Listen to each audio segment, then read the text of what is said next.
तर पहलगाम दहशतवादी हल्ल्यानंतर पाकिस्तानसाठी हेरगिरी केल्याच्या आरोपाखाली यूट्यूबर ज्योती मल्होत्राला अटक करण्यात आली आहे। यानंतर आतापर्यंत हेरगिरी केल्याच्या आरोपाखाली 11 जणांना अटक झाली आहे। हरियाणा, पंजाब, उत्तर प्रदेश, ओडिशामधून संशयितांना अटक करण्यात आली आहे। तर या तरुण इन्फ्लुएन्सर्स विद्यार्थ्यांचा समावेश यामध्ये आहे।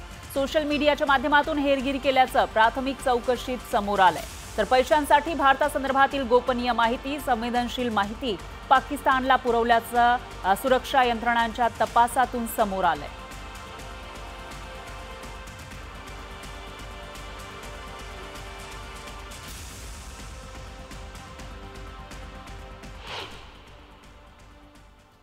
तर कशा पद्धतीने बिझनेसमॅन असतील किंवा सोशल मीडिया इन्फ्लुएन्सर यांच्याकडून हेरगिरी केली जात होती ते आपण बघूयात। ग्राफिक्सच्या माध्यमातून काही जणांना अटक करण्यात आली आहे आणि त्यामध्ये सगळ्यात महत्त्वाचं नाव आहे ते म्हणजे ज्योती मल्होत्रा।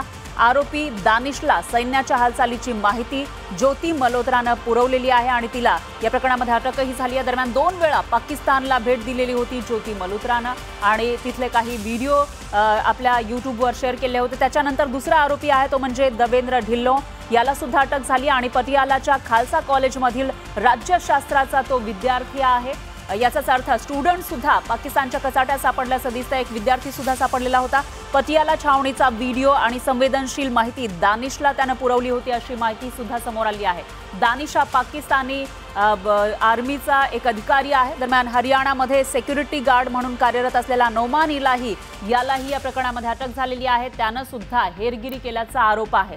तर ISIच्या संपर्कात असल्याचा संशय नोमान इलाहीवर आहे। ISI जी पाकिस्तानची इंटेलिजन्स एजन्सी आहे त्या एजन्सीच्या संपर्कात भारतामधला नोमान इलाही जो सिक्युरिटी गार्डचं काम करत होता तो असल्याची माहिती आहे आणि त्याला अटक झाली आहे। दरम्यान पंजाबच्या पानीपतमधून त्याला अटक करण्यात आलेली आहे। तर पहलगाम हल्ल्याच्या आधी कशा पद्धतीनं या गद्दारांनी माहिती पुरवलेली होती त्याचा आपण लेखाजोखा बघतोय। दरम्यान दुसरा आरोपी आहे तो म्हणजे अरमान, त्यालाही अटक झाली आहे। पाकिस्तानला संवेदनशील माहिती पुरवल्याचा आरोप अरमानवर आहे। तर हरियाणाच्या नूहमधून त्याला अटक करण्यात आलेली आहे। ज्योती मल्होत्राला अटक केल्यानंतर अरमानलाही अटक झाली आहे। त्याच्यानंतर पुढचा आरोपी आहे तो म्हणजे शहजाद, यालाही अटक करण्यात आली आहे। उत्तर प्रदेशच्या रामपूरमधील व्यावसायिक तो आहे, बिझनेसमॅन आहे आणि त्यानंही पाकिस्तानसाठी हेरगिरी केली आपल्या देशामध्ये असा आरोप आहे। तर अनेक वेळा पाकिस्तानला भेट दिलेली होती शहजादनं आणि याच वेळेला भारतातील संवेदनशील माहिती पुरवल्याचा आरोप आहे। संवेदनशील अशी माहिती पुरवल्याचा आरोप त्याच्यावर आहे। पाकिस्तानच्या आर्मीला असेल किंवा ISI जी पाकिस्तानची एजन्सी आहे त्यांना पुरवल्याचा आरोप आहे। उत्तर प्रदेशच्या मुरादाबादमधून शहजादला अटक करण्यात आली आहे ज्यानं भारतासोबत गद्दारी केलेली होती, भारताची संवेदनशील गोपनीय माहिती पुरवली होती। पुढचा आरोपी आहे मोहम्मद अली जो पाकिस्तानसाठी हेरगिरी केल्याचा आरोप त्याच्यावर आहे। तो हेरगिरी करत होता, भारतामधील माहिती पाकिस्तानला पुरवत होता असा आरोप त्याच्यावर आहे।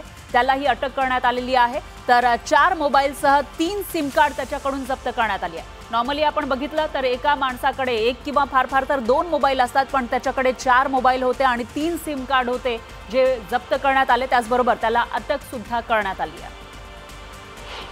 ताउड़ी इलाके से कल एक मोहम्मद तारिफ नाम का लड़का है और गांव कांगर का पड़ता है, उसको सदर ताउड़ी थाना के क्षेत्र से हमने गुप्त सूचना पर अरेस्ट किया है क्योंकि हमारे पास इनपुट था और इंटेलिजेंस जो हमारी सेंट्रल गवर्नमेंट की उनके पास भी सभी के पास था भाई ये लड़का है जो हमारे जो देश की जो सूचनाएं हैं वे भारत पाकिस्तान को देता है और उसे सिम भी प्रोवाइड करता है जिसके बदले पैसे लेता है। तर हेरगिरी करणाऱ्या नोमानबद्दल मोठा खुलासा समोर आलाय। नोमानचा पाकिस्तानी हँडलर इक्बालशी असलेल्या चॅटमधून हा खुलासा झालाय। ऑपरेशन सिंदूर दरम्यान पाकिस्तानी हँडलरच्या संपर्कात नोमान होता। नोमानकडून आर्मी कैंट परिसरातील काही छायाचित्र पाकिस्तानी हँडलर मागत असल्याची माहिती सुद्धा समोर आली आहे।